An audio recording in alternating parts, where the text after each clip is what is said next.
Ulang. Apa pulang? Mineral. Oke, selamat malam semuanya.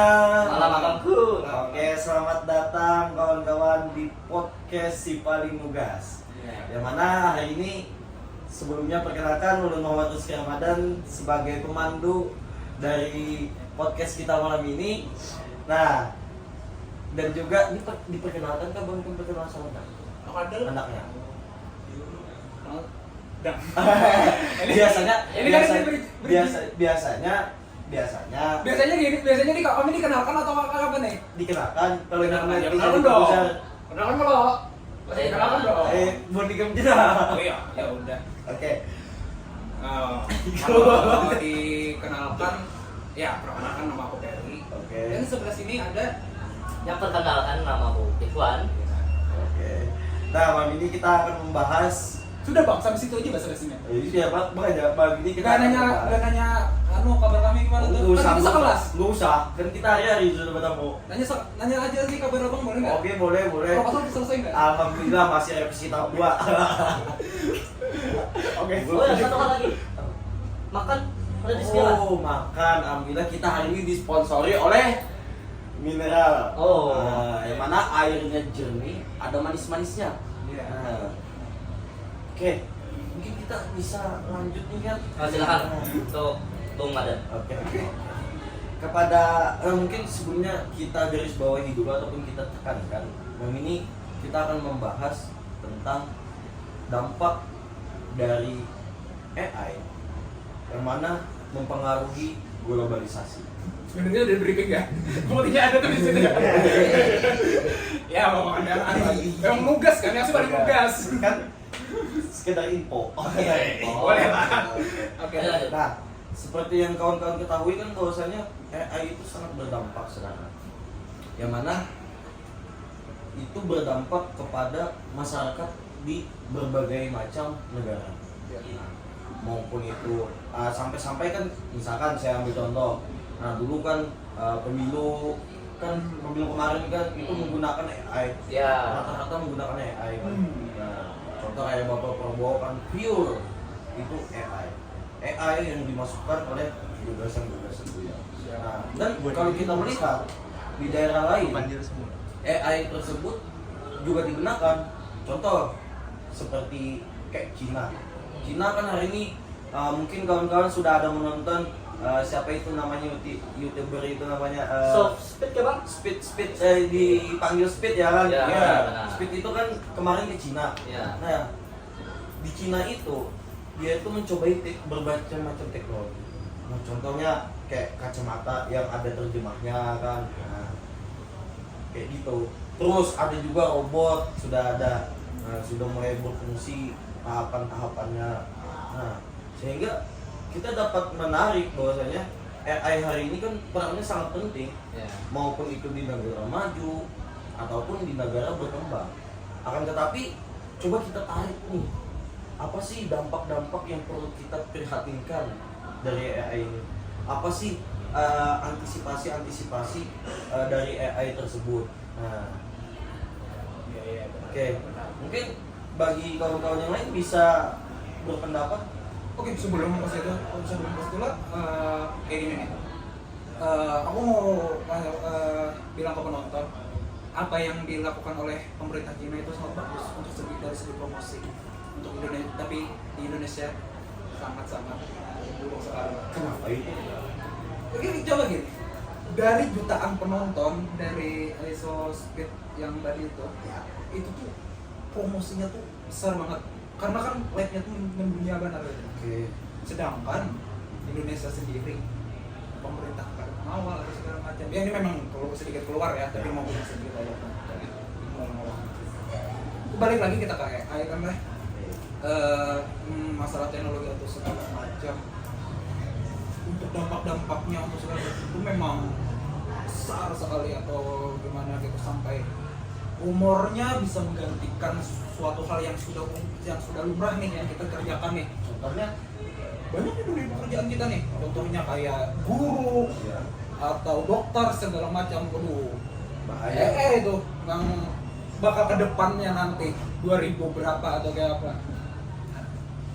Jadi di situ melihat dari dampaknya. Tapi aku mau nanya juga nih daripada kawan-kawan di sini nih, kayak kalian kenal AI itu dari kapan kalau boleh tahu? Kalau yang aku pribadi ya dari dulu pas COVID tahun 2019 kan, 19-20 kan, Ya, benar. nah itu titik awalnya. Terus Kalau saya sendiri itu waktu SMA.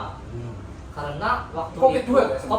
Covid juga. Karena waktu itu kita belajar online, yang mana pembelajaran tersebut secara online, yang kadang pembelajaran secara online ini tidak efektif.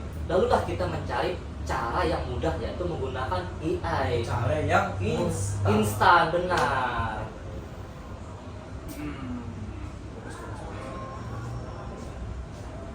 Oke, tadi kan saudara Ferry tadi sudah melihat ataupun sudah menganalisis dampak AI itu mengarah ke pengambilan tenaga kerja kan, kalau kita hematkan. Aku melihatnya pada anak situ ya. Sehingga nantinya itu bisa berdampak, yang mana tenaga kerja itu bisa diisi oleh manusia, akan tetapi bisa digantikan oleh AI ataupun robot ya. Iya, kan? benar.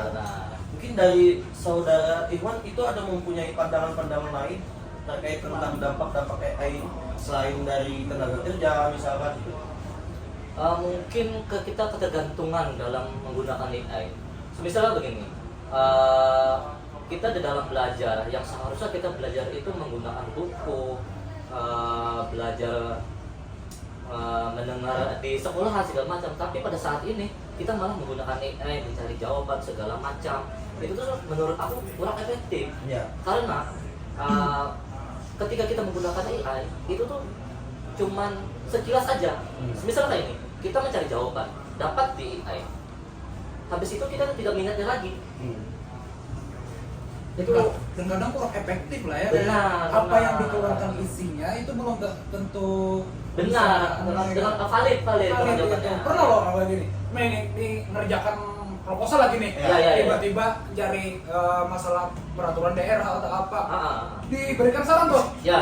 Pas ternyata dicari yang benar aslinya, Ya. lah kok beda Oh, gini. beda. Perda peraturan sampah malah ke pemudaan. Offset namanya. Iya. Kurang itu. Berarti selain itu apalagi dari saudara Ewan tadi kan kita kalau kita hematkan kan kita tarik nih garis benangnya, Ya. pola pikir kita tuh dipengaruhi oleh AI juga nih jatuhnya selain dari tenaga kerja. Mungkin selain dari itu mungkin dari kantor ada lagi. Mungkin ada. Sebenarnya kita itu belum cukup apa ya bahasanya ya, belum bisa menerima sepenuhnya AI. Benar, bagus AI ini untuk kedepannya, tapi ketika orang-orang yang benar-benar belum memahami AI ini, itu tuh malah menjadi kayak apa ya, kayak apa, malah merugikan dirinya sendiri. Oke. Itu mungkin dari saya sendiri. Kurangnya kemampuan untuk berani berpikir kritis. Iya, benar. Kalau Bang Madan, menurut AI itu gimana sih gitu kan? Oke. Kalau menurut saya pribadi sebenarnya AI itu bukan mungkin benar dampak negatifnya yang mengarah ke mungkin pola pikir menjadi tumpul kayak hematnya dari kesimpulan dari saudara Iwan tadi. Nah kalau hematnya dari saudara tadi menyampaikan bahwasanya nanti ketenaga kerjaan akan diganti oleh AI. Tapi ada sebenarnya poin kalau dari saya pribadi ya, ada poin yang perlu kita tekankan dari negara kita ataupun di negara-negara yang lain. Kan tadi saudara Iwan tadi kan ada menjelaskan sedikit tipis-tipis lah ya transisi AI zaman sekarang. Nah, saya ingin menggarisbawahi di situ karena dengan kesiapan yang sedikit untuk kita menerima AI itu secara maksimal, itu akan berdampak buruk kepada kita masa-masa transisi ini. Entah itu perlunya nanti kita dampaknya lah kalau kita ambil, kalau kita tidak siap dari segi fasilitas misalkan atau dari segi materi ataupun dari segi ininya apa bilangnya tadi kan teknologi terus materi Ya. terus poin paling penting edukasi. Kalau tidak ada persiapan hal tersebut, itu akan menjatuhkan bangsa kita juga ataupun negara-negara lain. Sehingga apa? Endingnya nanti itu kita akan, bukan kita yang memperbudak AI, bukan kita yang mengarahkan AI sekira itu sesuai dengan keinginan kita. Endingnya kita yang ikut AI. Benar. Itu poin yang pentingnya dari AI ini. Nah tadi kan kita sudah nih menganalisis ini dampak-dampak dari bermacam-macam AI tersebut. Mungkin dari kawan-kawan ada memberikan solusi-solusi tertentu untuk menghadapi AI ini. Sekiranya dampak-dampak yang sudah kita analisis tersebut bisa minimalisir. Kita kan tidak bisa menghilangkan sepenuhnya, tapi paling tidak kita bisa meminimalisir dari dampak tersebut. Kalau dari aku lah, gini, aku bukan orang yang, aku juga berpendapat gini nih, bukan berarti aku pesimis atau gimana, tapi dampak dari ini memang kayak kuat gitu, mengenakan pada seluruh manusia ini loh. Seolah kayak apa yang bisa meminimalisirnya atau yang bisa menghapusnya itu sangat minim banget, karena ini kayak suatu opsi sudah kayak dibuat kita kan. Karena kedepannya kita pun memang harus tergantung teknologi juga gitu. Iya. Jadinya kalau dari minimalisirnya itu ya tergantung gimana penggunaan orang itu juga gitu. Bagaimana mereka bijak menggunakannya gitu. Oke. Itu aja sih. Bagaimana kalau saudara Evan? Mungkin kalau bagaimana kita meminimalisir penggunaan AI, ini aku ambilnya untuk kesekolahan atau perkuliahan. Oke. Ya, kadang kita di perkuliahan itu ada nih guru besar atau dosen yang kadang menyuruh kita, kalian cari aja di AI. Nah, mungkin hal itu tuh harus dihilangkan atau dikurangkan, karena hal itulah yang pemicu kadang mahasiswa atau anak-anak pada zaman sekarang itu tuh harus menggunakan AI. Kadang kita tuh sebaiknya penggunaan pencarian materi atau jawaban itu sebaiknya menggunakan buku saja. Mungkin itu saja. Oke. Berarti kalau kita tarik kesimpulan nih terhadap dari solusi untuk menghadapi dinamika AI ini, yang mana itu kalau saya hematkan tadi ya, dampaknya pertama ke lapangan pekerjaan yang nantinya akan digantikan oleh AI. Terus yang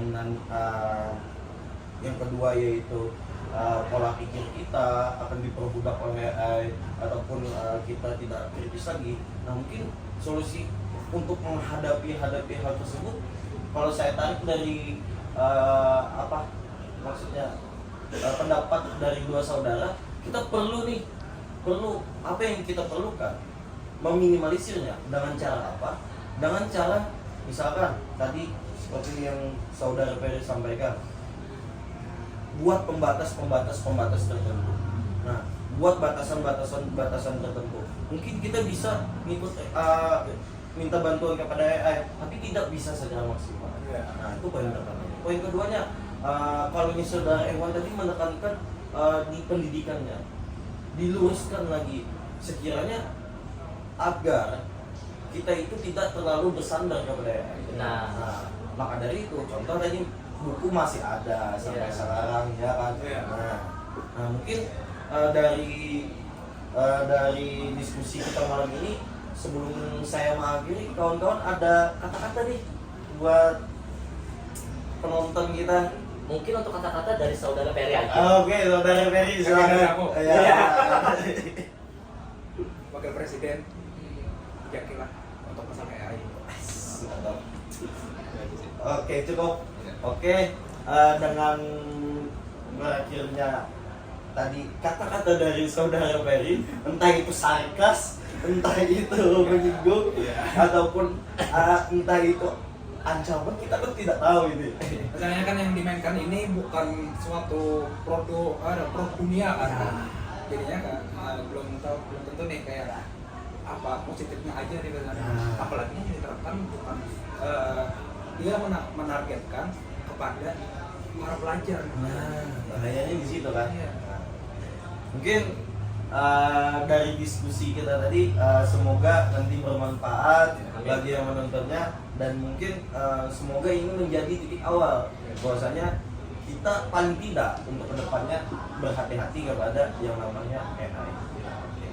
Mungkin dari tadi terakhir penyampaian kata-kata dari saudara Ferry tadi itu juga sekaligus menutup dari kegiatan kita hari ini. Ulun kepada kawan-kawan saudara mengucapkan terima kasih atas undangan yang ulun sampaikan kepada Bunpen, dan Bunpen kau datang ke sini. Nah, walaupun ulun memberi Bunpen cuma di mineral aja lah. Mungkin ulun cukupkan. Assalamualaikum warahmatullahi wabarakatuh. Waalaikumsalam.